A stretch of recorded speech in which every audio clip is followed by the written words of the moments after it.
So let's get started. So again, tonight's topic, stop playing small and step into your power. So a quick blurb about me, because I think there might be a few people here who don't know a whole bunch about me. I spent 10 years in tech, played a key role in a company acquired for $330 million US. My tagline is computer hacker turned people hacker. So a lot of people say, oh Nick, what you do now is so different than what you used to do back in your tech days. And I tell people, no, it's actually the exact same thing, right? The only difference between hacking a computer is computers, it's source code, and people, it's what you got going on in your brain and the emotions you carry, right? So for me, the reason I've got such a high success rate when I work with people is because of those analytical skills I used in tech apply to human behavior. I quit tech, spent the last 6 years now working in self-help. I built a 6-figure business and I've worked with clients in over 20 countries. I'm an expansion seeker. I've been studying spirituality, self-help for over a decade, passionate about pushing the boundaries of what's possible. And my primary focus in this world is moving beyond the theoretical, right? It's great to learn spirituality. It's great to learn concepts. It's cool to know, about your inner being and how everything happens. But for me, it's like, I want to apply this stuff, right? I want to see people get the results. And when I look at a lot of the big teachers, Abraham Hicks, Bob Proctor, even Gabby a little bit, they're not focused on getting the big results, right? And that's really my focus now, is helping people apply the spiritual concepts in ways that create big shifts in your physical reality. Because that's why you guys are studying this stuff. Right? And it's okay if you're studying it just because you want to learn the concepts and you find it interesting. That's okay too, right? But for me, the fun part is the manifestations. Does that make sense? Mm-hmm. Yeah. Who here wants more bigger manifestations?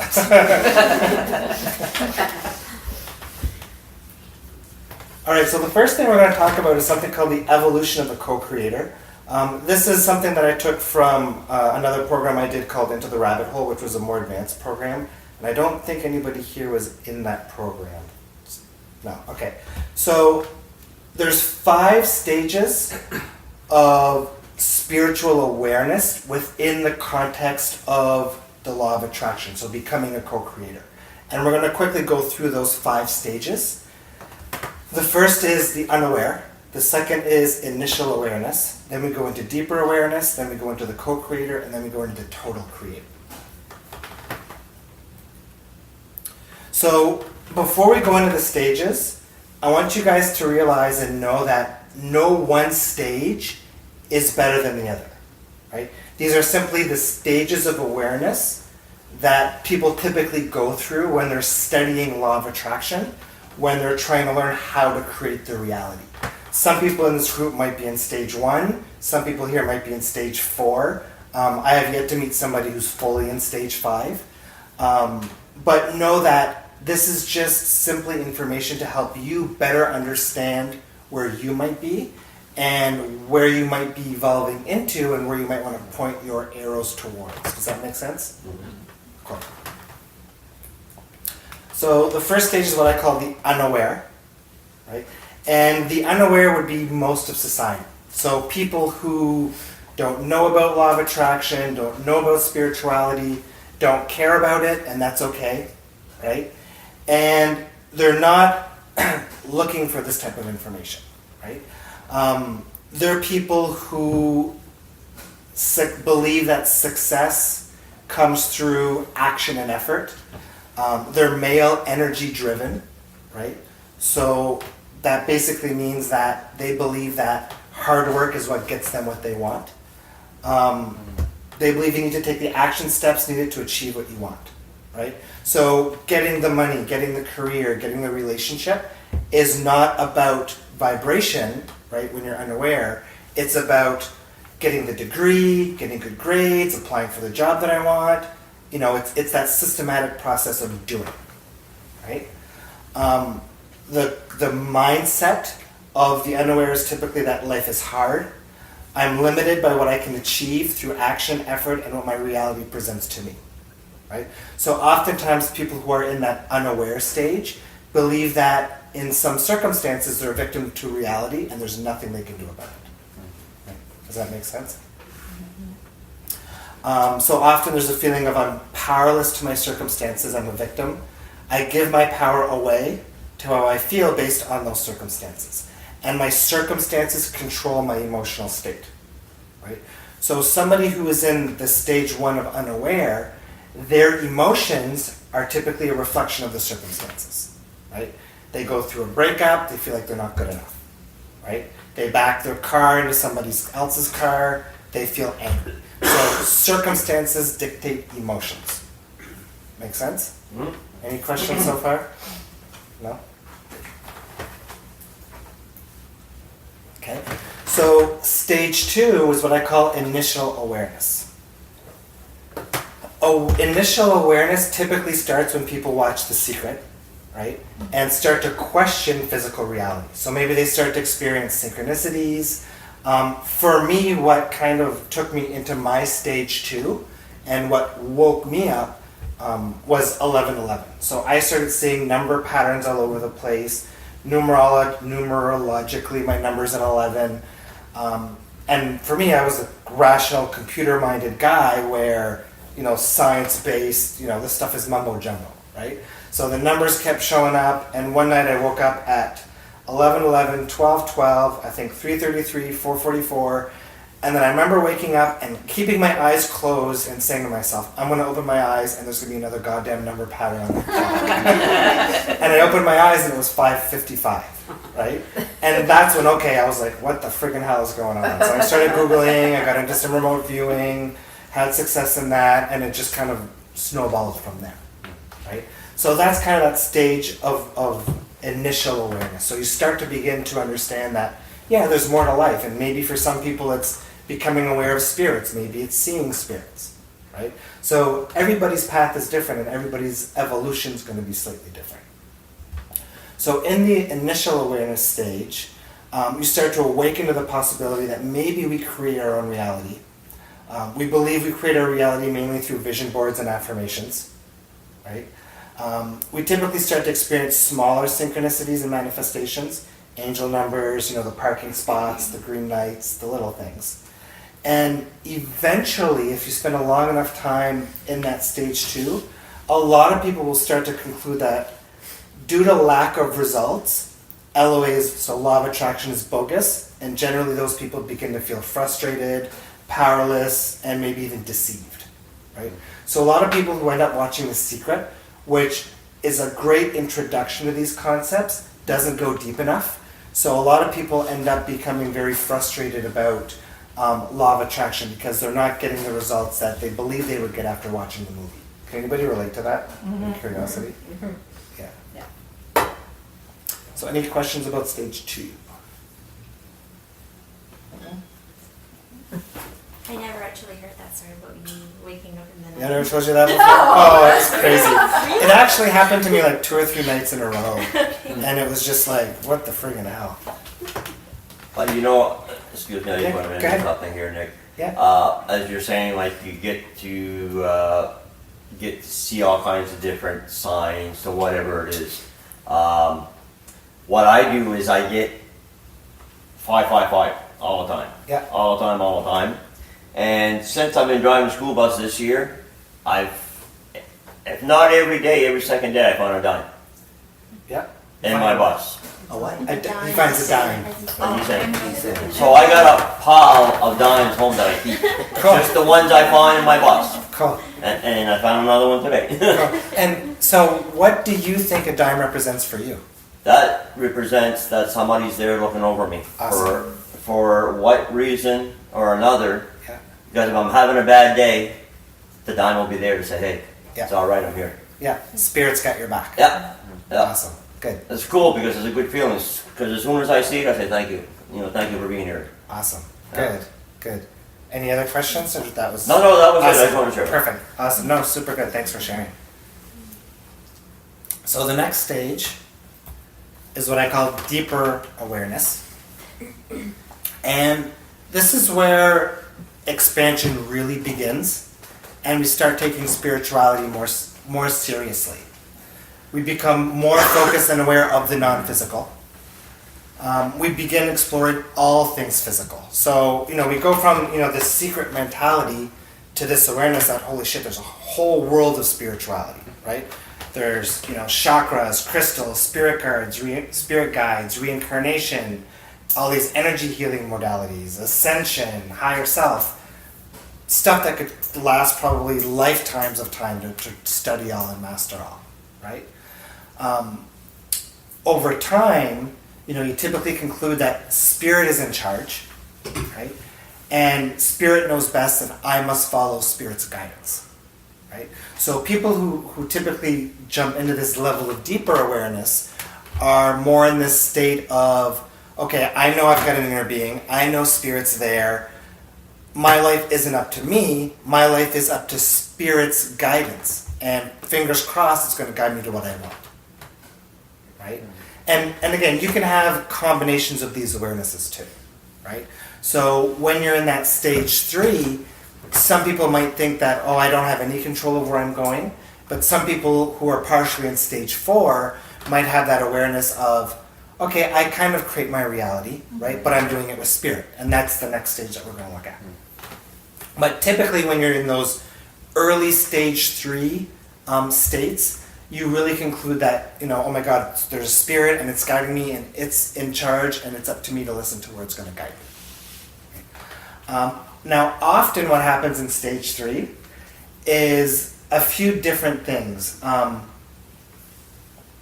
One is that we become so focused on all of these different spiritual things to explore that we stay in this stage for a long time because we keep jumping from one thing, it could be a modality to a modality to a modality to a modality to, and you get stuck looking for the answer in a modality or in a technique when that's not where your answers are, right?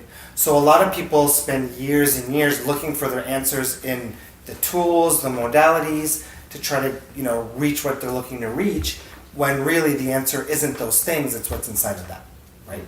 And that's what we're going to look at the next stages. So often, in this deeper awareness stage, we become overly dependent on spirit as well, looking for answers in readings, looking for signs from the universe to tell us what to do, right? So what happens in stage 3 is we often give our power away to spirit, right? And that's something that's important to recognize.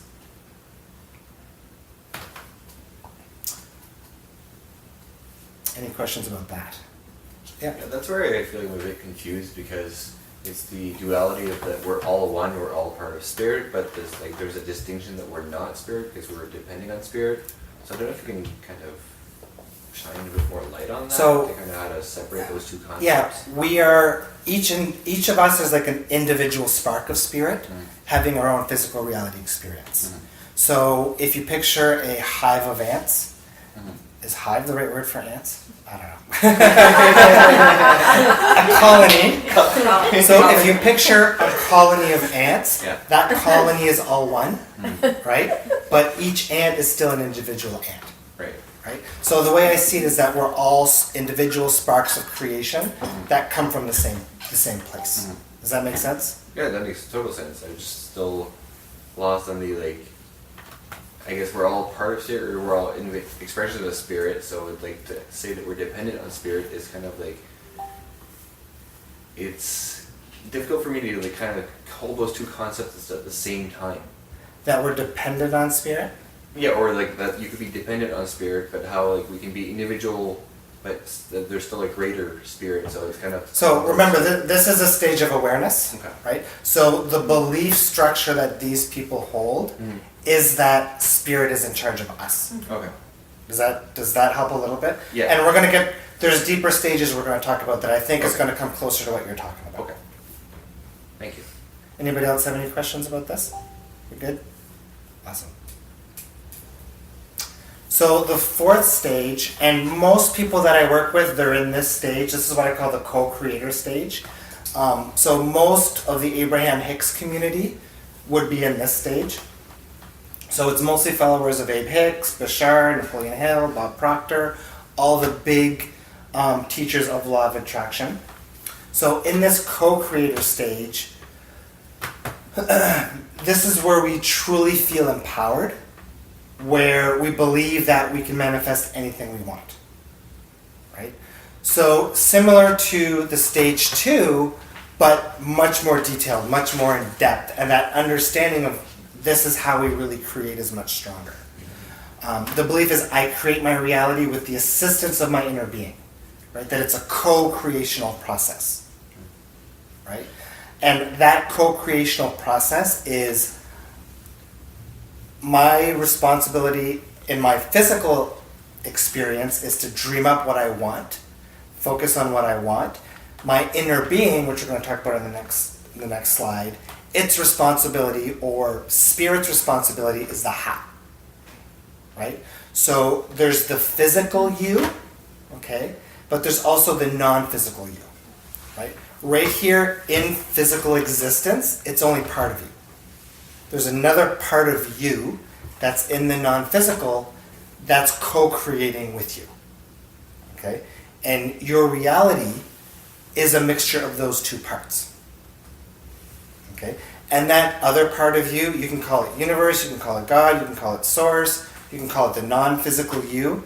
It's all labels, it doesn't really matter. But the important thing to understand in the context of a co-creator is that you are co-creating your reality with the non-physical. Does that make sense? Mm-hmm. Okay. So when you're in this stage, you understand that my reality is a reflection of my attraction point, basically my thoughts and my feelings, right? So everything I experience is a reflection of what I perceive to be true, what I believe to be true, what I feel to be true, right? That's what's being reflected back to me, whether you're aware of those thoughts or not, right? A lot of the work that I do with clients is emotional work, uprooting the emotions that they don't realize are there, right? Because a lot of our emotions become background noise. They've been there for so long we don't realize that they're there, right? I've seen clients overcome chronic pains doctors said would never go away. I recently had a client who, after 3 years of failed in vitro fertilization, and doctors telling her she had less than 1% chance of getting pregnant, within 6 months of her first session with me, she was pregnant naturally, right? All through mental, emotional work, right? All through what we understand through some of the stuff we're talking about tonight, right? So your reality is a reflection of what you have going on inside of you. Plain and simple. That's law of attraction, right? So people in the stage 4 co-creator, they're not truly creating the reality they want. They may experience occasional big manifestations, but in general struggle with the big things. So that also leads to that overall feeling of powerlessness and frustration, right? So when we go to like Abraham Cruises or some of the bigger seminars, a lot of people understand these concepts, but there's still only a very small percentage of people who are manifesting at high levels, right? And it's because a lot of these teachers still aren't going deep enough, right? They're not talking about the deeper stuff that you need to shift and clear to allow the things that you want to show up, right? And like Abraham Hicks is fantastic. Like it's the foundation for everything we do. But a lot of people have these general notions of, well, I should be ignoring my negative emotions, right?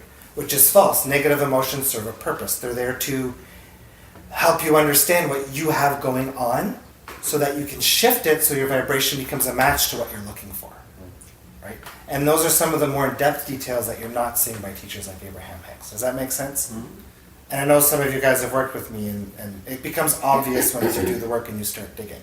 But a lot of the stuff that's blocking you from letting the big stuff in, people just aren't aware it's there, right? And unfortunately, Abraham Hicks, in an audience of 700 or 1,500 people, can't do that work with people, right? And she's not going to tell an audience of people, oh, you guys all have shit, you got to go home and deal with it, because that's not a very uplifting message, right?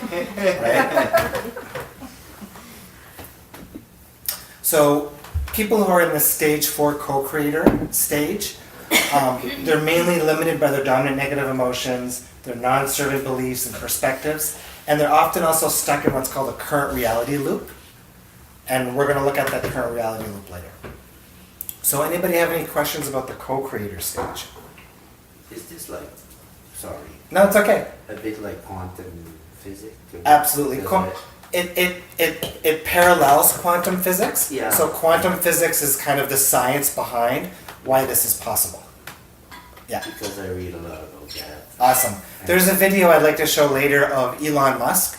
So Elon Musk is like jumping into like what is reality now, and he's putting research money into it. And he's got a video where he compares video games to physical reality. And he basically shows, says, look at the first game that came out on the Atari, maybe it was Pong. Look at video games then compared to video games now with virtual reality, right?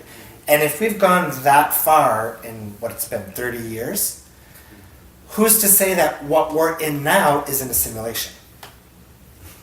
Right? It's a really good video. I do agree. I'll see if I can dig it up.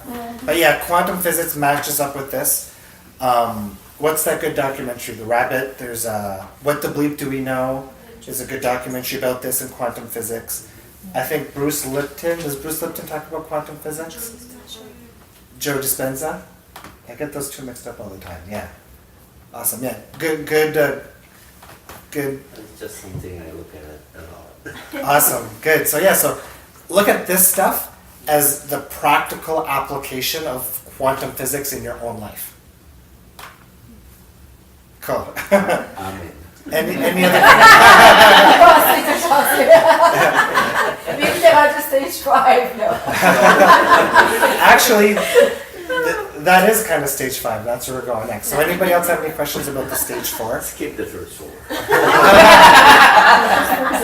So no stage 4 questions? No. Okay. So stage 5 is the meme, yeah. Taylor Swift, I can't hold all this success. So stage 5 is what we call the total creator. And this is what's beyond Abraham 6. This is the last stage that I have awareness of. Are there more stages after that? Probably, right? Because expansion goes on forever. So stage 5 is what I call the total creator. And it's the awareness that all of physical reality is inside of you. Right?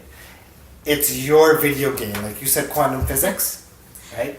All of physical reality is a projection of your own consciousness. I am responsible for all of it, and I am in full control of what I manifest. You take full responsibility. It's no longer a partnership between you and your inner being. It's all you. Because you are your inner being, right? You are in full control, right? And once you realize that, that's when you can begin to really step in your power. Right? Realizing that your inner being is not separate from you. It is you, and your physical being is as in control as your non-physical being. Okay? I am not limited by spirit or by spiritual lessons. Right? A lot of people have a tendency to believe that they're in timeout, right? They're in spiritual timeout. That, oh, it's just not for me now, right? Oh, it's going to come, but now's not the right timing, right? Spirit never holds you back, and spirit never puts you in timeout. The only reason you're not where you want to be is 100% you, ever. Right? Spirit never stops you from doing or having anything. Okay? Spiritual guidance. Okay? So the angel numbers, the spirit guides, the synchronicities, all of that stuff, that's you.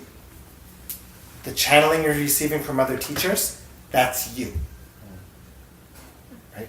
That's your other piece of you in full awareness, trying to bring that awareness to your physical awareness. Does that make sense? Mm-hmm. Okay. Manifestation is a choice. It's not a process. It's a choice. Okay. When I was in the hot seat with Abraham in Boston last time, the topic of expectation came up. Right? I basically asked Abraham, I said, okay, so every time I come to Boston, I'm in the hot seat, right? 700 people in the audience, there's a 1% chance. The last 5 times I've been here, I've been in the hot seat. I simply choose, I put my hand up, it's my turn, I'm in the hot seat, and she picks me. Okay, my question was, why is it that I can simply choose this manifestation, and can any other manifestation simply be a choice, right? And she said, absolutely, yes it can, right? She said, the reason it's so easy for me to get into the hot seat is because of strong expectation. What you expect is what happens. If you have 100% doubt-free expectation that you're going to win the lottery tomorrow, I can almost guarantee you're going to win the lottery tomorrow. Right? So in my advanced course, that's what I'm helping people do, is learning to create the emotion of expectation. Right? Knowingness is an emotion, expectation is an emotion, satisfaction is an emotion. Those are the 3 most powerful emotions you can reach for. I'm limited by my beliefs about beliefs and beliefs about what my reality really is and how it works. Right? So we're no longer talking about beliefs like, I'm not good enough, I'm not worthy enough, I can't do this. Right? In this total creator stage, we're looking at the beliefs around the mechanics of physical reality. Right? What am I expecting in my physical reality? Am I expecting tomorrow to be more of the same, and the day after that to be more of the same, and the day after that to be more of the same? And my reality is not going to change a whole lot. Right? And in this stage 5, I'm fully empowered, and my emotions and perspectives are creating my reality, not the other way around. And that could probably be as much of a stage 4 as a stage 5. Right? So remember in stage 1, I said that my circumstances are what defining how I feel, right? While in stage 4 and 5, I choose how I want to feel, and that defines how my reality takes place, right? What happens in my experience. Does that make sense? Yeah. I'm noticing you guys are getting quieter and quieter as I go through the stages. I don't know if that's a good thing or a bad thing. We're all memorized. Diploma. So any questions about stage 5? And it's like I said, like, I don't know anybody who's fully in stage 5. That's what I'm working towards. That's what I'm working with one of my groups. But if you can master the art of expectation, right? Really expectation and satisfaction, then I have no idea what's going to happen, but reality is going to start to shift in ways we've never seen before. I got a question for you, Nick. Yeah, go ahead. How can you tell where you are or which stage you are in? For example, like in the last, I don't know, say 2 years, 3 years, I'm the type of person that if I manifest something, if I want something bad enough, I don't stop till I get it. Yeah, strong desire. Okay? Yeah. Strong at what I want.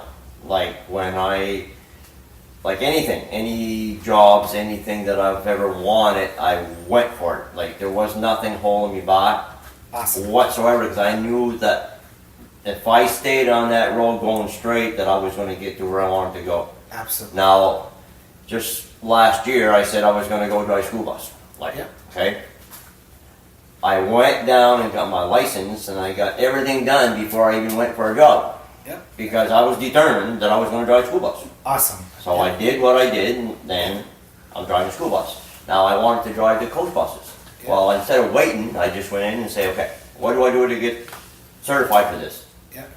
Instead of waiting back, you got to go for what you feel that you can You're taking accomplish and do it. you want to take the action. So here's where a lot of people are confused, and you guys are getting ahead of me. But so action. So a lot of people are over actioning and over efforting, and that leads nowhere, right? But when you're taking action that reinforces the expectation, which is what you're doing, Yes. that's a good action to take, Yeah. right?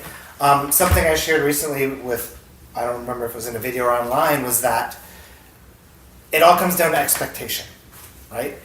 The actions you take are a reflection of your expectations, right? So if there's something that I desire and I'm not taking action on it, then there's an expectation of I'm not going to get what I need for that to happen. Right. It's gonna float there for a while. Money's a good example, right? So let's say I need to buy a whole bunch of things and I don't have the money for it, right? If I sit here and don't take action on getting those things, then there's an expectation of I don't have the money. You're putting out the vibration of I can't afford it. Well, if that's the vibration you're putting out to your reality, what's reality going to come back to you with? Right? The same thing. Yeah. So what I've been telling people is look at what you are doing, and I'm seeing smiles, so that probably resonates with people. We talked about this before you started. Yeah. So look at the actions that you're not taking and ask yourself, why am I not taking it? And what's the perceptions and expectations behind my action or inaction? Right? Action is a confusing topic for a lot of people in the world of law of attraction because there's inspired action, right? You only want to take action when you're inspired. Most of society is grossly over-efforting into what they want, right? That's what I call bad action, right? Because they're not living vibrationally, right? And then there's the action that reinforces the expectation. Does that make sense for people? Yeah, good. So any questions about stage 5 or any of the other stages? And again, you're not going to be purely black and white in one of the stages, right? You're probably going to be in a blending of some of them, or you can kind of tell where you are through the chain. And the point isn't to kind of be able to measure yourself. It's more so that you're aware of, okay, this is where I'm at, and this is what could be coming next, or this is what I could be focusing on or looking at. Does that make sense? Yeah. Awesome. So what's next? Cool. So tonight is all about stepping into our power, right? Stop playing small. So I've kind of come up with these 10, what did I call them, rules for stepping into your power. So the first rule is to acknowledge that you create all of it, right? And to take ownership of what you're creating. Because if you're not taking ownership of what you're creating and you don't believe that you're creating all of it, then you're not in your power, right? Something else has the power, right? Something Esther loves to do, she loves to walk around and she likes to say, oh, I did this. I did this. Something good happens, oh, I did that. But something bad happens, she says, oh, I did that too, right? So take ownership of everything. Because if you own it, then you have the power to change it. You can't change what you don't own. Does that make sense? Mm-hmm. Any questions about? So you need to acknowledge the good and your bad. Absolutely. And we're going to get to another one in here that's going to talk about the bad. The bad is not bad, right? The bad is always there to tell you something about what you have going on. Right? Good question. See, there you are, getting ahead of me again. Maybe you should have started the other end. Work backwards, yeah. And then we can get into the topic of time not existing and a whole bunch of stuff. And then we'll really confuse them. Any questions about rule 1? No, you guys are I was good? just wondering if there's an extra pen around. Oh my gosh, yes. There you go. If you turn around, there's crayons in that basket right there. See how easy that was? Ask me, shall receive it. It's quick. I don't know if there's pens. Jin though. Kim, you said it's in Kim? It's imperfect. Kissila. Absolutely. All right, so rule number 2. Oh, before we're going to get into rule number 2, we're going to go over some quick law of attraction fundamentals for the beginners. So this is how you create your reality. Okay? Reality is a complete reflection of what's in your attraction point. Your attraction point consists of your thoughts, your feelings, what you're focusing on. You're more than just the physical. So there's a greater part of you in the non-physical, right? That's what, I call my inner being. People call it God, source, universe, whatever, right? Your purpose is joy, expansion, and rediscovering who you really are, right? Non-physical is all-knowing. You came here for the joy of discovery, right? How satisfying is it to gain a new awareness, right? To learn something new, right? Isn't that one of the most satisfying experiences you can have in physical existence? Right? When you're in Source and you're all-knowing, you can't have that experience. You can't discover new things because you already know everything. Right? So the reason we come here and the reason we forget everything, right, is to re-enter that joy of discovery. Right? So joy, expansion, rediscovering who we really are, rediscovering our power, right? And the joy of discovery. Right? Law of attraction success isn't about learning how to attract. I wish there was a way I could like flip my fingers and rename law of attraction to law of allowing.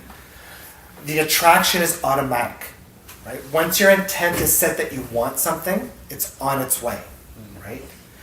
True success with law of attraction is to identify what you're doing that's preventing the things from showing up. That's the real work in law of attraction. Right? And that's why I prefer law of allowing, because it's learning to allow your desires to come to you and not put walls up that block them consciously, subconsciously. Emotions are a tool, they're your guidance system. Right? A lot of people have been asking for a tapping seminar. I might add one in a couple of weeks where we're going to not do we'll look at tapping a little bit, but we're going to look at the mechanics of your guidance system, the mechanics of emotions, the mechanics of perspectives, how they all fit together, which is hugely, hugely important, and a lot of people don't have that awareness. So we'll probably add that to the calendar in a couple of weeks. But for now, it's about understanding simply that emotions are what guide you. Any questions about these fundamentals? And I just threw this in here because I knew there were some people here who've never been to Abraham Hicks or haven't been studying this stuff for long. Good for everybody? Mm-hmm. Awesome. All right, back to stepping into your power. Rule number 2, you came here to live life for nobody but you. Okay? You come here for your expansion, not to save the world or anybody else. Right? A lot of people come in and they start learning healing tools and studying light workers and all this stuff, and they believe that they're here to save the planet. Right? Nobody needs saving because everybody has the same amount of power. Right? As soon as you see somebody who needs to be saved or needs to be uplifted, right, by you, then you're not taking their power away, but you're not seeing them for who they really are and the power they really have. Right? In fact, by trying to uplift other people, you're doing them a disservice because you're not teaching them to uplift themselves. Right? My son just got his first pair of, I brought him to the mall and he said, "Daddy, I want shoes that I can tie. I don't want Velcro. I want shoes I can tie like my big sister, and I can do it." I said, "Okay, Anderson, we'll go to the store and we'll put them on, and if you can show me that you can tie them." And it took him like almost 5 minutes, but he got his first shoe tied. He said, "See, Daddy," I was like, "All right, we'll get you your, what kind of shoes are they?" Converse. They're Converse, they're super cute. So then we got home and, he tied his shoes for like 24 hours. And then he wanted to go out and play. He said, "Daddy, can you tie my shoe for me?" And I said, "Nope." Right? I made him tie his own shoes. I sat there with him and I helped him a little bit, right? But if I sit there and tie his shoes for him every time, is he going to learn to tie his own shoes? No. Right? So if you become the uplifter for the people in your family, right, who are always upset and never happy, right, they become dependent on you. Is that healthy? Right? You got to teach people, right, to do it for themselves. Right? And then they become teachers for other people. Right? Does that make sense? Yep. So when it comes to uplifting, right, you're doing them a disservice because they're not going to learn how to do it themselves. They'll become dependent on you. Right? And the risk of that is if you've got a whole lot of people dependent on you, it's going to be hard to maintain your energy. Right? And 2, you're not seeing their power. Right? And they're just as powerful as anybody else. Right? Their awareness might not be there yet. Right? But nobody is more powerful than anybody else. Help others by helping yourself. Right? And showing other people what's possible. Right? A lot of people come to me and they're like, "Oh, all this work has changed my life, but my husband's not happy, and how do I change, the person I'm in a relationship with?" right? You can't force feed somebody change. They need to want to change. How do you get them to change? Be the example, right? Be what it is that they want. Well, no. Be yourself fully, right? And they'll recognize, rewind, right? Be yourself fully in the hopes that they become inspired to be themselves fully. Be so happy, they're going to want to join you in your happiness. But don't become their crutch to becoming happy. Does that make sense? Yeah. Yeah.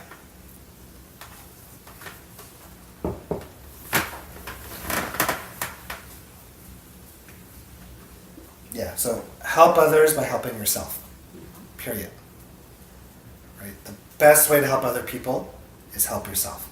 And something I see in a lot of practitioners is, and coaches and spiritual people, is they're so busy trying to save the world and trying to fix everybody else, they forget to deal with their own stuff. They make everybody else a priority, and that empties your cup, right? And then you're not in the receiving mode anymore, right? Your alignment should always come first. Always, always, always, always. Get aligned and then. Get aligned and then. If I'm not in alignment, I don't write, I don't see clients, I nap, I play Tetris, I meditate, I paddleboard, but if I'm in alignment, I don't do any outputting. If I'm not in alignment, I don't do any outputting. Right? Your power is in your alignment, because when you're in alignment, you're fully connected to your inner being. Right? And that's when you're truly in your power, when you're not separate, when you're one thing working as a whole. Does that make sense? How do you know if you're there? By how good you feel. Right. So remember in Boston, Abraham Hicks kept talking about satisfaction? Yeah. So if you're satisfied, you're there. If you're in joy, if you're in happiness, you're there. If you're grumpy, man, you're probably not there.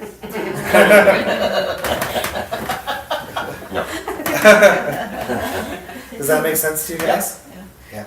And the reason that most people aren't there and not there consistently is because of the negative emotion that gets in the way. That's always there, that emotional baggage that people aren't dealing with, right? That's what creates the biggest disconnect.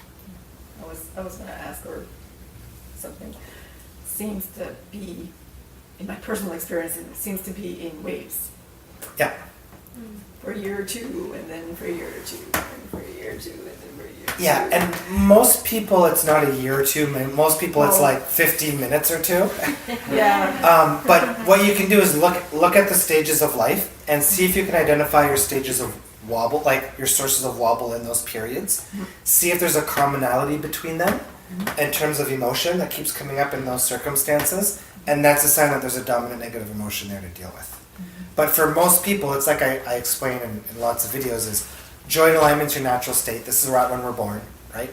Instead of being up here and consistent, everybody's kind of down here and bouncing around with their emotions. And most people who study the law of attraction, they're trying to pull themselves back up here through affirmations, through positivity, but it's those negative emotions that are always weighing you down.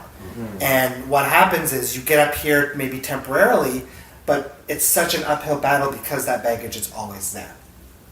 Right? Is it when negative people get in your face? We're going to get to that one soon.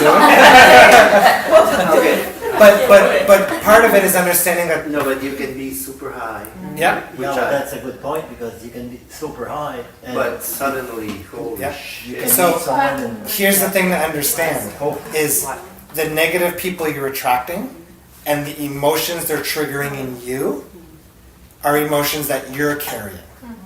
So let's say you've got an apartment and your roommate walks in, he sees you left milk on the counter, he starts yelling, picks up the milk, throws it across the room, right? He's not sensitive to the topic of milk. He doesn't have anger in his DNA. He wasn't born like that. But what happened is over time, over the course of his life, he picked up anger, didn't deal with it, and now he's just flooded with this emotion of anger, and it just takes the littlest things to trigger him, right? So if you've got a circumstance where you're always attracting people who trigger a certain emotion in you, it's about looking at, okay, what emotion am I carrying that's attracting that circumstance? And by learning to shift that emotion for yourself, you'll notice that those people won't impact you anymore. But you can't control the other person. Is it like? Well, you control you, Yeah, And quantum physics, by controlling you, yeah. your vibration changes, so the circumstance will change. Right? So let's say you carry a lot of anger, and you've got somebody that's a coworker that's always making you angry. You let go of all that anger that you're holding that might date all the way back to childhood, then you're no longer a vibrational match to anger. So that coworker, they might completely change as a person. They might get transferred to another department. Right? Which is nice. But what you'll realize, and I know you're like super new to this stuff, but what you'll realize is as you shift your emotional state and have awareness of your physical reality as you shift your emotional state, you'll start to see that physical reality changes as your my emotions change. happiness could rub on that person. Absolutely. But it's not your job to rub your happiness on him. No, Your job is to be as happy as you can, and that person is either going to go somewhere else because they can't stand Because it. you can't say that person is too happy. I want to move. Or you'll get a promotion to manager and you'll get your own private office where they can't bother you. Right? But something will shift. Does that make sense? Does that help? Yeah, I agree. And once you do your emotional work, you notice that the things that would trigger you before, like somebody cutting you off in traffic, Yeah. it like you just notice it once, like you've done the work, that all of a sudden it happens and you're like, huh. It's like the triggers are not there.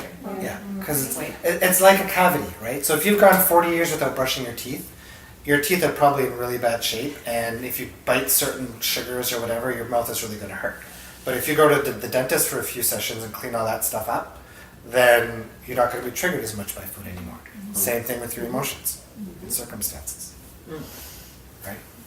And the momentum you create and the experiences you attract in your physical reality, right? The longer you hold on to a negative emotion, the more momentum it gains, and the more contrasting the circumstances become.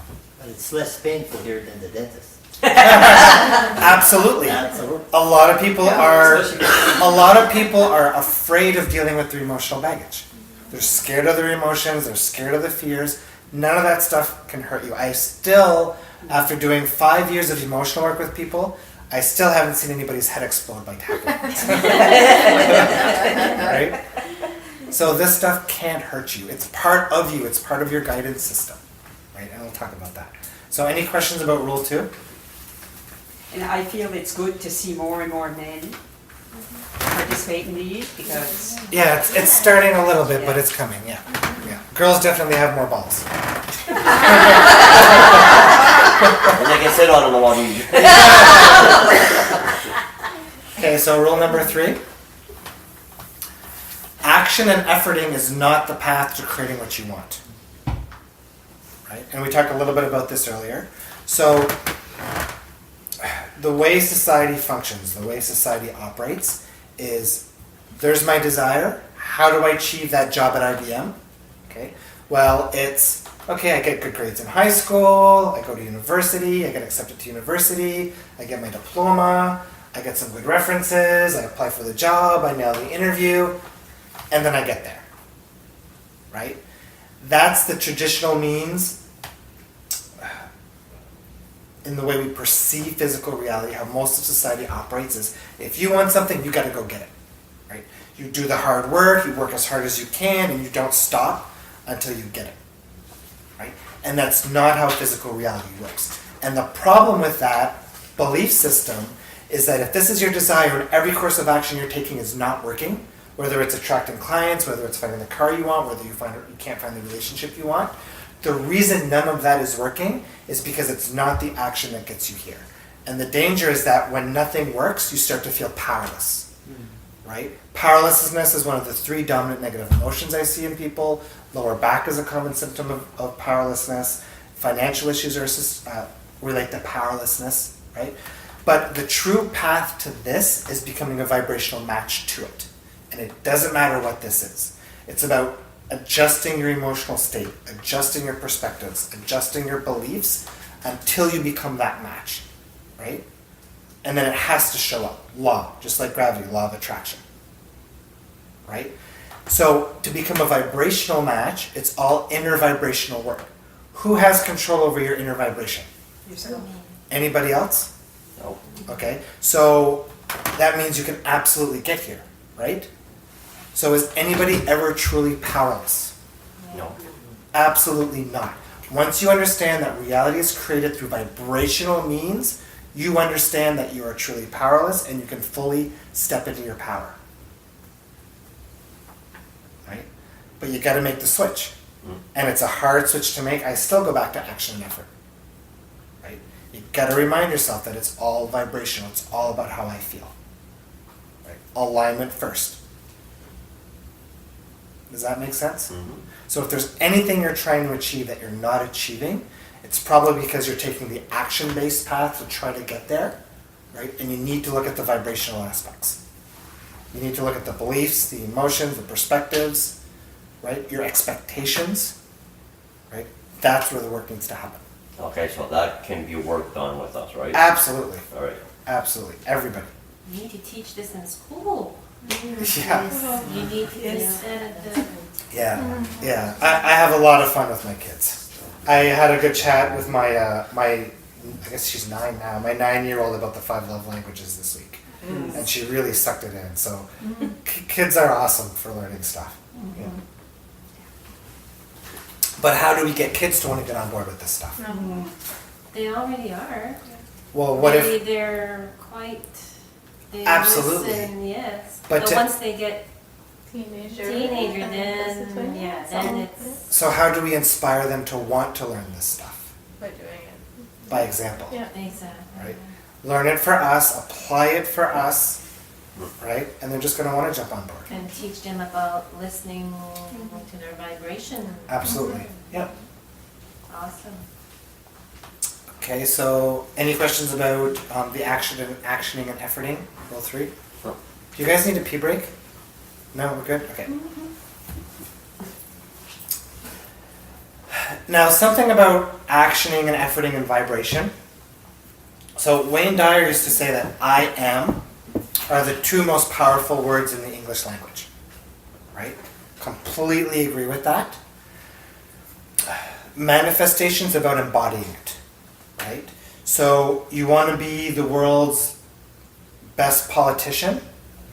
I am world's best politician. You need to embody it. Right? Use the I am, right?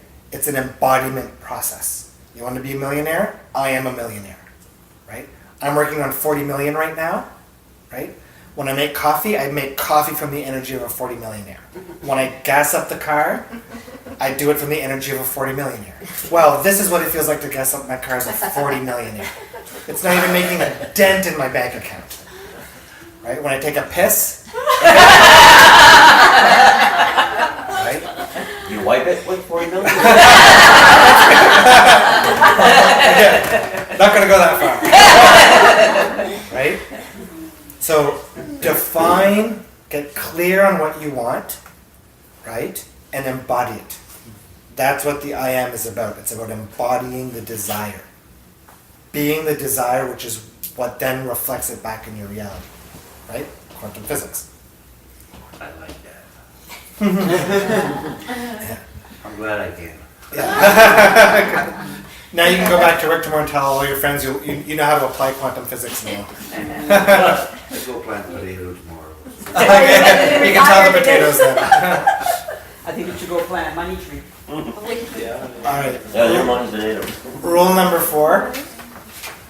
Stop giving your power away to circumstances around the way you feel.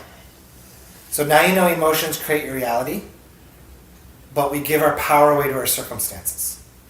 I had a friend come over a few years ago and he showed up with an extra big case of beer. I said, "Oh, Frank, rough day." He said, "Oh, I had a horrible day." He said, "I was swearing at people in traffic.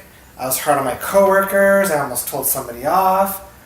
Oh, I said, "That's too bad. How'd you feel when you woke up?" He said, "You know what? When I woke up, I was super happy. I had an amazing morning. I made a good breakfast. I had time to play guitar." I said, "Okay, so at what point did you go from happy to angry?"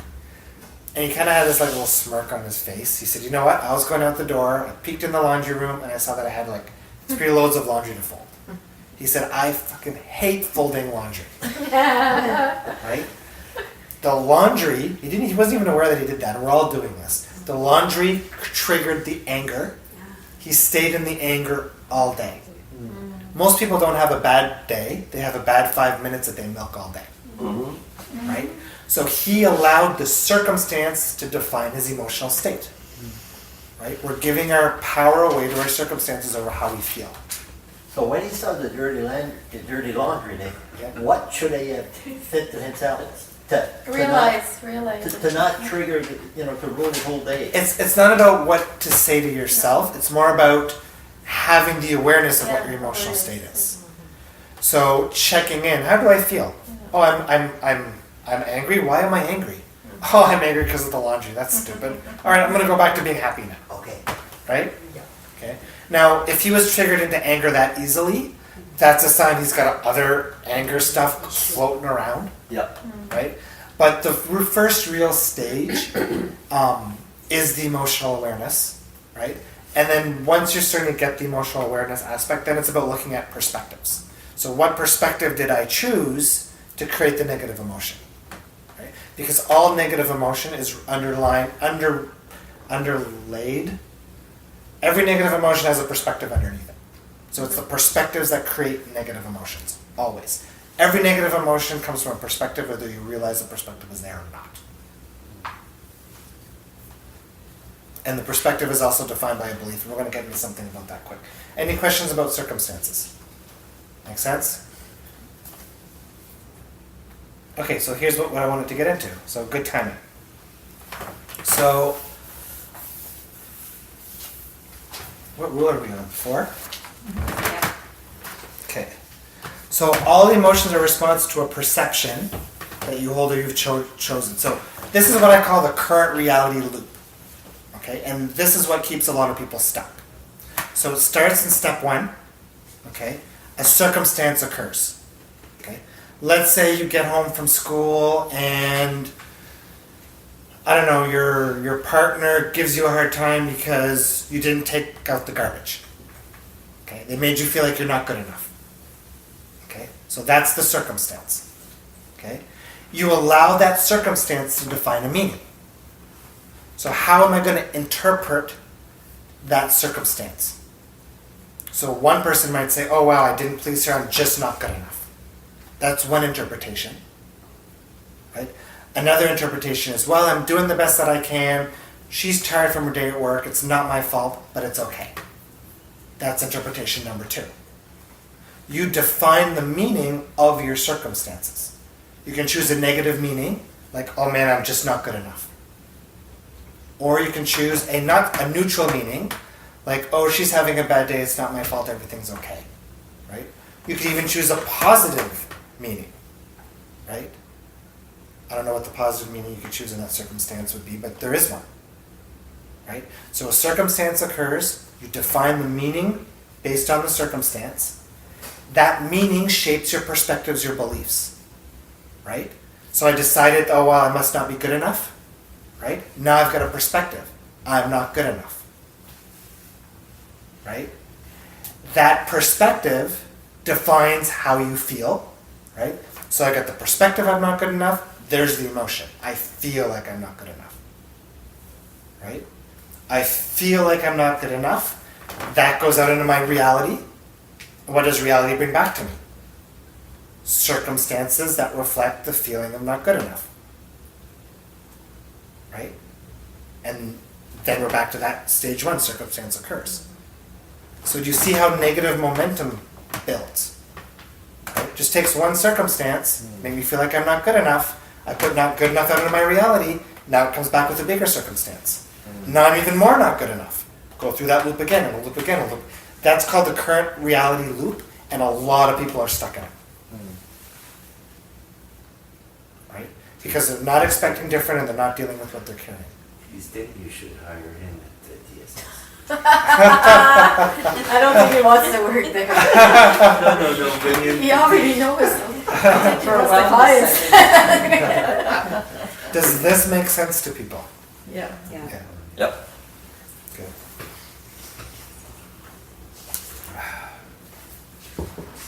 We need to come do sessions though. What's that? Talk to you after. Yeah. Isn't it wellness? Wellness. Same thing? What? And then So any questions about Rule 4 and the current reality loop? No questions?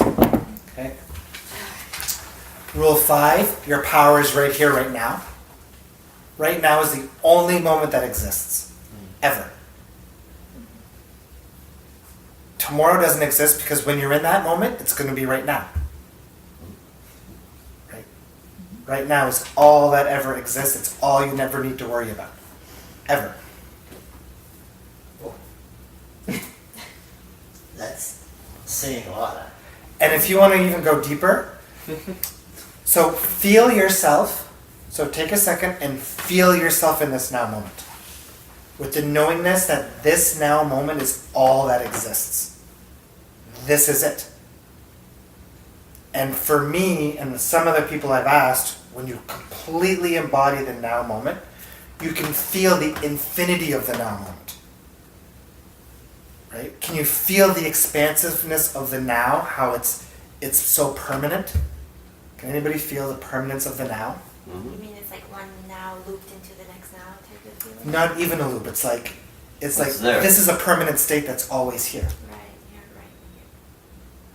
right. Right? The beings. It's like beingness is a good word. Yeah. And like, how do you create a whole year of happiness? Right? It's not about flipping a switch on and it's going to be happy for a year. Right? You do it one moment at a time. You're happy for a whole month at a time, you're happy for a whole week at a time, you're happy for a whole day at a time. Right? A whole year of happiness is just an infinite string of tiny happy moments. Happy moment, happy moment, happy moment, happy moment, happy moment. That's it. It's that easy. I once posted a video of myself when we met 2 years ago. Yeah. We were into a business anyways. And Network posted, marketing. and we're working, but it was about, we had good leaders talking about a lot of things. And I posted a video talking about happiness right now. A little bit of happiness. You were outside, Yeah. right? Yeah, I don't know. Anyways, and I was like, a little bit of happiness, and a little bit of happiness, and a little bit of happiness makes a lot of happiness. Yeah. And that's why I'm saying like 2 years. I somehow cannot stay there. And Yeah, it's just about looking at what the source of wobble is. Yeah. It's totally doable. Yeah. When I talk to depression clients, that's the first thing I explain. Right? There's a lot of beliefs that get in the way of overcoming depression, but as soon as you explain to them, like, right now, can you be happy for 1 second? Yeah. So show me. Okay, I'm happy for 1 second. Can you do it again? Can you do it again? Right? I mean, it's not that simple, right? But it's again showing them their It's like power, just showing them the energy of the solution. Right? So that's rule 5. Any questions about that? That's a pretty basic answer. So are you saying depression is all power of the mind? Or is it chemical imbalance in the brain? So what comes first, the beliefs or the chemical imbalance? Beliefs. Right? I don't know. I have an idea, but I've had some experience with depression. I've probably got an 80 to 90 success rate with anxiety, probably a 60 to 65% with depression. The challenge with depression is most people with depression have really made depression their friend. Have made what? Depression? Depression, their friend. I wouldn't call it, friend like isn't their the right best friend, word. Made it their friend. But there's a big Really part of them far that down. doesn't want to let it go. So for example, you might have sadness at the top. So you've got sadness, and then under that you might have anger, and then powerlessness. Then down here a belief that, well, I don't want to let it go because if I let that go, then that person who hurt me as a child gets let off the hook. Right? So it's going through to deeper layers of why that person, it's a combination of that and a combination of momentum. So the momentum work is a big part of it. And homework, I give homework to all my clients, morning practice, but with depression it's super important. Because it's also a habitual pattern of going back to the sad feel. Does that make sense? Okay. We can talk about that more later if you want.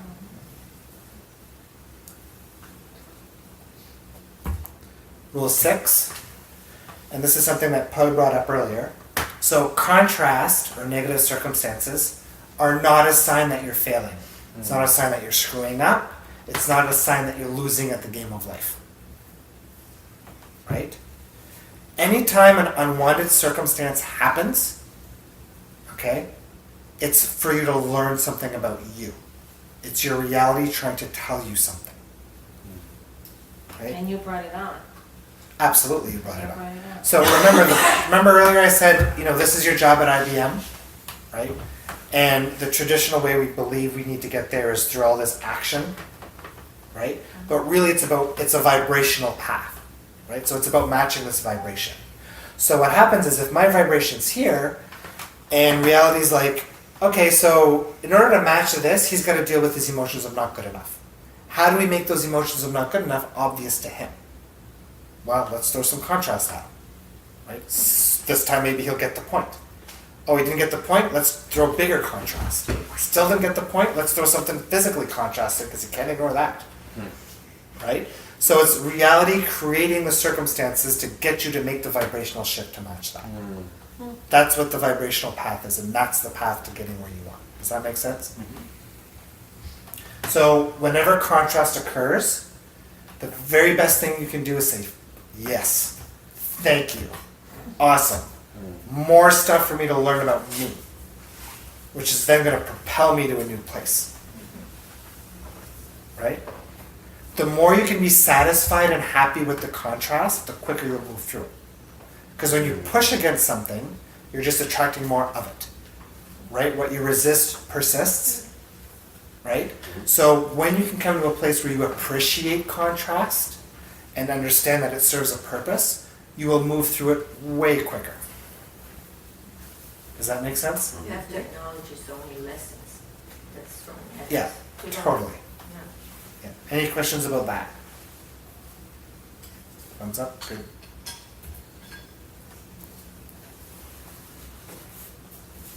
Okay, rule 7. So being in your power doesn't mean you shouldn't seek help. Right? So being empowered means allowing the resources to come to you in the most effective way possible. The path of least resistance. Right? Your inner being is always, always, always guiding you. Right? How did you become a millionaire? Right? What's the common saying to become a millionaire? Hang out with a room full of millionaires. Right?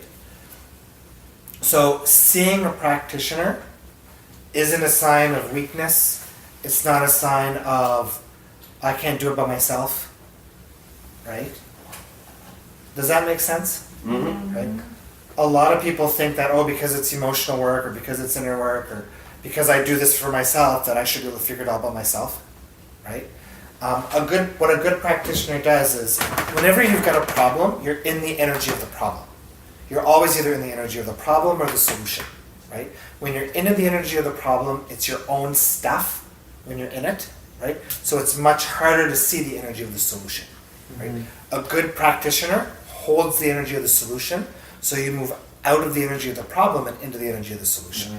When I've got stuff I need to work on, I go get her to run a session on it, right? I've been doing this work for a long time, but I know that I'm going to sit there and I can work on myself for days and not see the energy of the solution. Right? Does that make sense? Yeah. That's rule 7. Rule 8, I think this came up earlier too. Stop giving your power away to other people. And this is a huge one because most people are doing it. Stop compromising who you are. Okay? The most powerful version of you is the authentic you. Right? Before you came into the physical, you had a path laid out. Your inner being is guiding you down that path. That path is meant for the authentic you. If you're busy being somebody else, you're still walking down your path, but not nearly as effectively as you could if you were 100% the authentic you. Right? So deal with your fears of speaking up. Right? Deal with your fears of hurting other people's emotions. Other people's emotions are not your responsibility. Right? Don't suppress your desires for the sake of other people. You're just as worthy and just as important as anybody else. Right? don't be a people pleaser. People pleasing is a form of manipulation. If I feel like I need to people please somebody, I'm doing it to adjust their emotional state to make me feel better. Right? And deal with your fears of judgment. Fears of what other people are going to think, say, or do. Right? Just be you. That's who you're meant to be. Period. Nobody can be a better you than you, right? Yeah, but sometimes when you're stuck in that element, Oh, absolutely. it's hard. You don't Oh, even yeah. know who you is. Like this, It's hard to get out of it. like I've listed 5 things here, and I don't expect you guys to go home and wake up tomorrow and have all these 5 things dealt with, right? This is stuff that can take months and stuff, but start with the awareness, Yeah, right? And to get you thinking about it and saying, okay, so am I really going to care that that guy's going to judge me about the type of jeans that I wear, right? So it's start with the awareness, and then awareness is going to lead you down that trail, but always reach for that satisfaction. is there a reason why a person would fall in that stage? You've never been there in your life, but all of a sudden you're there. Yeah, And it's then you're mostly stuck. childhood experiences. So like everybody's That's what I got fears, everybody's got negative emotions. It's Because mostly everything's coming out rooted- now as we get into a different level of life, right? Yeah, I mean this is stuff that everybody has in one level or Yeah, another. yeah. Right? Like if you've got a hugely judgmental parent, if you grew up in a religion that was always telling you that God is judging you. So a lot of people that I've worked with who've had social anxiety, it was rooted in fears around religion of being judged all Yeah. the time. Yeah. Right? Yeah. Some of this stuff comes from places that people have no idea. Mm. Right? And don't beat down on yourself if you've got some of these things. It's all natural part of the human experience, and you don't even have to deal with this stuff. It's all okay. But it's about knowing that, hey, if I want to better my life, here's a path to bettering my life Right, by just looking think. at this stuff and dealing Mhm. with it. Yeah. There's no right or wrong in life. No. I can choose to be an angry person, and there's nothing wrong with that. Right? Other people have the choice to not deal with me because I'm angry all the time, which is totally cool. Not everybody's on a path of expansion, and that's okay too. Right? So, any questions about Rule 8, giving your power away? No? Straightforward? People pleasing, Yeah? like you want to be nice, you want to help out, you want, you don't want to be a bitch, or you don't want to, so it's just to, I gotta work on that. Like you Yeah, do it say from no. do it from a place that feels good for you. So if doing this, if helping your sister with the dishes feels good and feels inspired, absolutely do it. But if doing the dishes, you're doing it because your sister's going to get angry if you don't, even though you don't feel like doing it and you're tired, then that's where the people pleasing and you're compromising yourself, and that's what you need to be careful of. And it comes back to what I was talking about with my son tying his shoe. Right? If I'm always soothing those other people through my people pleasing, then they're never going to learn to deal with their own stuff.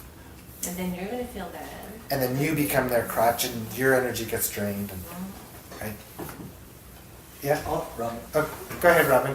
When you're people pleasing, well, and you say no actually because you don't want to, but then you feel guilty Yeah. So why should you feel guilty? because you should. Wow. Yeah. Okay. And You were gonna have a visit to show you about that. so, and that's a perspective. Right? So I should help because, I feel good. That's how we were brought up. That's how sorry, what's that? it's the nice It's thing the right to do. thing to do And it's the right thing to do based on, in society. How we've okay. been brought up. And is society's perspectives always right? Okay. So would you rather listen to society's perspective or your inner guidance? Mine, but it Okay. doesn't stop that feeling. Yeah. No, and that's where there's other, a little bit deeper work to look into, dealing with that stuff. Right? So remember, it's rooted in a perspective. It's an Acadian thing. Yeah. But culturally, so like in the Moncton area, so Moncton, our area has a huge energy of powerlessness. Immense powerlessness. It probably dates back from the Acadian deportation. Yeah, probably. If there's one dominant negative emotion in the area, it's the powerlessness. And that's why there's so much struggle with money, Yes. like it's there. And if there's one emotion that people need to work on clearing here, it's that emotion. That's interesting. Because you go to bigger cities and stuff, I and don't feel that. you know. Yeah, and I'm gonna Say away. do an example without saying But they'll much, tell just you, because in my workplace,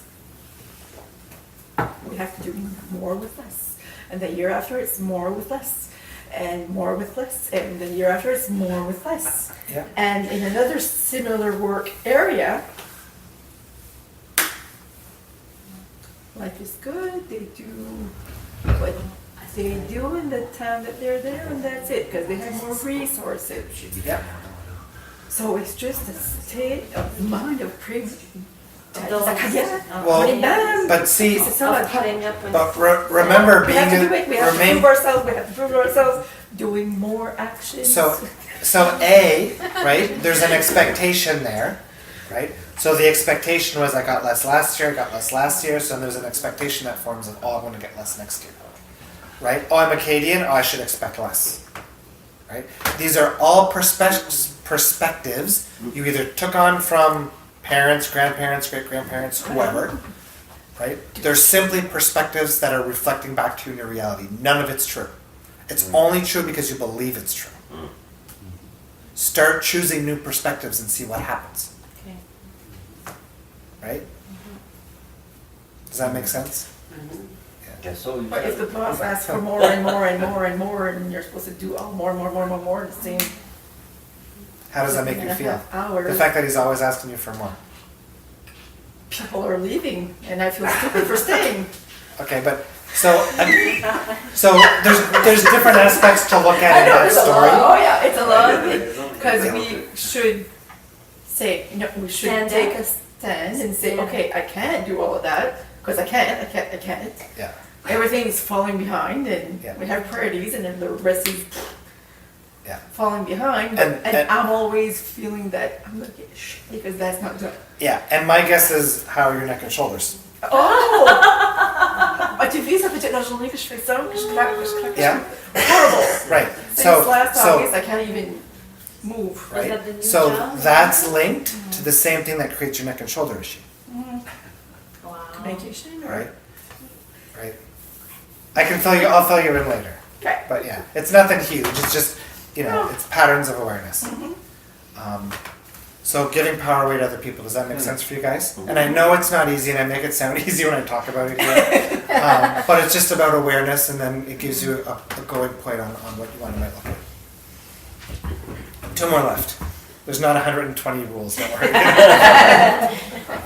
Your path is unique to you, rule 9, so we already talked about that one. Right? Anybody have any questions about that? The more authentic you are, the more in your power you are. And the final rule, rule 10, my favorite, the one that I mentioned the most, apply. Do the work. Right? I see tons of people learning this stuff. I see tons of people teaching this stuff, but they're not being very successful because they're not applying. Right? I could swear probably more than 50%, maybe even more than 75% of the people trying to teach this stuff and be practitioners and all this stuff, they're not applying the stuff they're teaching. yeah. I was in a restaurant once where one of the fairly well-known spiritual teacher in Moncton walks in and walked in to pick up her takeout order. She opens up the takeout bag, takes the fries out, tastes some of the fries. She's like, they're cold, and she almost threw them back into the guy's face. Right? This is somebody who's supposed to be teaching about inner peace. Right? We've got tons of stories like this. Right? If you want people to come to you, right, be the example. Right? Do the work. Not just doing the work when you're in front of your clients. Right? Commit to the work and do it. And you'll see the positive impact on your life. You'll see the positive impact on your clients. Right? The first thing I told my team of practitioners is keep working on you. The more you work on you, the bigger the results you're going to see in your clients, period. Because it's all a reflection. And if you work with clients, look at the clients that you're bringing in, look at the commonalities they have, right? If they've all got not good enough in their vibration, well, guess what? There's probably something about not good enough you need to look at for you. Right? Does that make sense? Yes. Cool. So again, when I teach this stuff to people, take what resonates with you, for you, throw what doesn't away. And just baby steps, right? What's something you can start doing tomorrow? We talked about satisfaction earlier. Practice being in satisfaction for a week. Practice meditating 15 minutes a day if you don't meditate. Just look for small things, right? And let it snowball, right? Don't make it effort. If it feels like effort, you're not supposed to be doing it, right? Excitement is your number one form of inner guidance, right? When people think that all spirit communicates to me, that it needs to be through like visions and pictures and clear audience and fancy numbers, the highest form of guidance you receive is excitement. Everybody gets excitement. If you don't, you're blocking it because you're afraid of it. You just gotta tap it out. Right? If something excites you, it means let's follow it. Right? If right now in this now moment, the only now moment that exists, if my excitement is to go take a nap, go take a nap. Right? It doesn't have to be like piss your pants exciting everything. Right? But in any given moment, just ask yourself, what feels best for me right now? What's most exciting for me right now? And just go do it. Follow that trail, see what happens. Does that make sense? Awesome. So that was way longer than what I thought it was going to be. But it was good. I wanted to open it up to like some discussion. So any questions, anything you guys want to discuss? Questions about any of this stuff or anything else in general? Yeah? For the people who know me, they know that I'm a person pleaser. A what? I like to please. You like to please people. I agree. Even so that at 50, I made a burnout. Okay, The yeah. work was related, but so I followed a psychologist Yeah. for 3 years, Yeah. and he told me that he gave me a lot of stuff to read about the problem I had with trying to please everybody. Yeah. And I came a long way, Yeah. but sometimes it gives me comfort in pleasing people. Yeah, and so everything we do in life, whether it's people pleasing, all of our desires, it all comes from negative emotion that we're carrying. So here's an example. So I had one client, he was a genetics researcher at Albert Einstein University in New York. Probably one of the smartest researchers in the States. And he came to me because he reached like the pinnacle in his career and there was nowhere left to go, so he was feeling really crappy. Okay? And for this guy, he had this dominant negative emotion of not good enough. So he was kind of like the Big Bang Theory geeky kind of guy. So he had very judgmental parents. He had no dates in high school, didn't go to prom, he was always picked last for sports. So he developed this feeling of not good enough.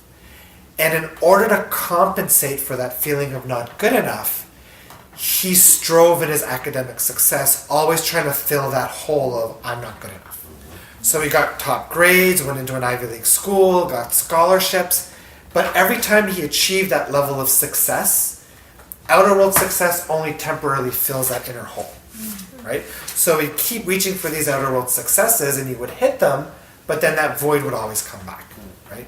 And eventually he reached that top of his career with nowhere left to go, right? So that feeling of not good enough he developed, it drove his success, but at the same time it was this behavior of I always need to achieve and nearly burn myself out to prove to myself that I'm good enough, right? So anything that we do, whether it's people pleasing, whether it's overachieving, comes from an emotional state that we're reaching for. He was reaching for the feeling of success and the feeling of being good enough. So often with like emotions like people pleasing, it could be a fear of somebody being displeased, right? So it's either triggered by the emotional state that you're trying to relieve yourself from, because if it goes on for a long time, it could become habitual, but it also it can become, oh my goodness, it can come from a fear, right? So, go I've ahead. had a couple clients and the common denominator between not being good at it or people pleasing was about the fear of being unloved or being rejected, Yeah, right? yeah. Makes sense. Like if you're in a relationship that might be abusive, then you might recognize that it's not safe for that person to be it's not safe for that person to be displeased, so I always have to please. I always have to please. And then even if that relationship ends, the fear remains. So in every relationship you go into next, then you're always in Carry it that with people you. pleasing because you've got this subconscious belief now that it's not safe when other people are displeased. It Right? could come from when you're an infant. It mostly comes from childhood. Right? So if you grew up with a parent, Because your wife is not. yeah, Not what a loving wife. like if you had a parent that was bipolar, right? People who are empaths, so people who are very sensitive to other people's emotions, where that comes from, it's trained behavior, right? So if I took a bowl of soup and I gave, I don't know, Cindy a bowl of soup and told her to smell it and tell me what spices are in it, and then I gave that same bowl of soup to a 5-star Michelin chef, well, he's probably going to smell out 20 spices when she might only get 5. And the reason for that is because his nose is trained to smell the spices. He's been doing it for a long time, right? People who have empaths are typically people who in childhood may have had a bipolar parent, somebody extremely emotional, where they learn to tune into other people's emotions to recognize whether they were safe or not, to recognize where is that person right now, right? So people aren't victims of being empaths. They're just more trained, and they don't even know it, but they've trained themselves to become more sensitive to feeling other people's emotions. And because they were used to doing it all the time as a child, they're doing it all the time with everybody else. And then they get drained, or They can get drained, but if you deal with the emotions you're carrying, Yeah. then you're going to stop attracting it. you're gonna stop attracting it. Attracting those people, right? So if I'm filled with anger, then I'm going to always attract people around me who are filled with anger. But if I deal with my anger issues, Yeah. those people aren't going to show up so much anymore. They're not going to trigger me anymore. And if both your parents are Acadian, you don't stand a chance. Does that make sense? If you're an empath too, would you absorb, you absorb people's energy, right? Would you? Only if you carry those emotions yourself, Ah. right? 'Cause I would say I'm like a sponge, but I carry those emotions. And the way you turn off that That makes- is dealing with the fear of I always need to tune into other people's emotions. I need to know where they're at. Right? And once you turn that off, it turns that I don't know if you'll call it ability, but that You behavior. don't wanna stop it. No, it's No. more like you manage It's it a tool. better. You manage it Learn better. Right. Yeah. You learn how to deal with it. You get Yeah. cool, Yeah. because if you don't, then you get panic attacks. Yeah. Me, that's what last year was bad, like I couldn't go to the store, and being in a lineup, Dan was with me, I said, you're So taking, it I was- can't, So because it wasn't me? Too many after all? people? I couldn't go to restaurants, I couldn't, for almost, well, all last year, I couldn't go to restaurants. Yeah. At all. And the only thing, like you were saying about the now, I started meditating, and I had to go in the now, even if stuff was coming, okay, go. Yeah. But I had to be in the now. Yeah. That, knock on wood. Yep. That it got me out. Good job. Good for you. Good. Any other questions? Anything else you guys want to discuss, or should we wrap it up for tonight? Just want to mention that's the first time that I hear that description of an empath. Yeah, a lot of people aren't aware. A lot of people think, "Oh, I'm just sensitive to everybody else's emotions. I'm a victim to it," and it's not the case at all. Yeah. Yeah. Any other questions? No. Anything else you guys want to discuss? And as we grow older, we get the ability to hide everything and everything's okay. Yeah. Yeah. We get good at that. No, Yeah. but people are opening up more though. Means the other way around. Yes. People are opening up. Yeah, I mean, it's about understanding that it's negative emotions are a natural part of human experience. Everybody has emotional baggage. If they don't think they do, then they've got some strong beliefs or strong fears about looking at it. And just because you have negative emotions doesn't mean you have to deal with it. It's okay to not deal with stuff sometimes. And I find It's people a are choice. more open about depression and stuff like that too. People are more open to talk about it. Absolutely. Yeah. Absolutely. Yep. And do you find there's more, or is it because people are more talking about it? Like, I don't know if it's something. You mean if there's more depression or more anxiety? I think I don't know if it's what we're. the way that society is Society. structured has a lot to do with it. kids who are coming in, so the younger the generation, the more strong they are in who they really are, which means that the molds of how things are, if they're not a fit, it's harder for the person.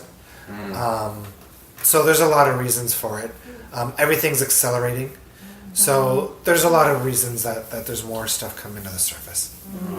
And so essentially, like the real way to understand is time is speeding up. And when I say time is speeding up, it's not time seconds are speeding up. What it is we experience more in a shorter period of time than previous generations. So if I look at my grandparents, they were married for like 80 years. They did the same job for 60 years. Very little life experience compared to our life experience. Where my generation, it's not uncommon to have 2 marriages and 5 different careers and a whole bunch of stuff. And go on trips and explore the world. And, Exactly. You know, So- my grandparents, they never left the house. Right, so that's time speeding up. So time speeding up doesn't mean seconds get faster. It means we experience more in a more compressed amount of time. And what that means is the more baggage we have, the faster we're going down a slope. But the quicker we deal with what we have going on, the quicker we go back in the other direction too. Or it could look like small, but to us it looks big, maybe. Say that again? Like our baggage might be small, but to us it looks big. Yeah, everything always looks. I've had people come in with saying, "Oh, I've had this for my entire life; it'll never go away." And within 20 minutes, we have it cleared. There's nothing big to the point where it can't be cleared. There's nothing that's been around for so long it can't be cleared. It's all perspectives. Unless you don't want it to go. And that's and when I look at clients, especially with depression, that's the first thing I scope out is if somebody comes in, they say, "Oh, I've worked with like 8 different practitioners and nobody was able to help me." To me, that's a sign that they're already coming in with the expectation that I can't help them. Right? Awesome. So thanks for coming out, everybody. This was good chats, good conversations. That was a nice start. Yes. Yeah. So looking forward to our upcoming weeks. Next week the money week.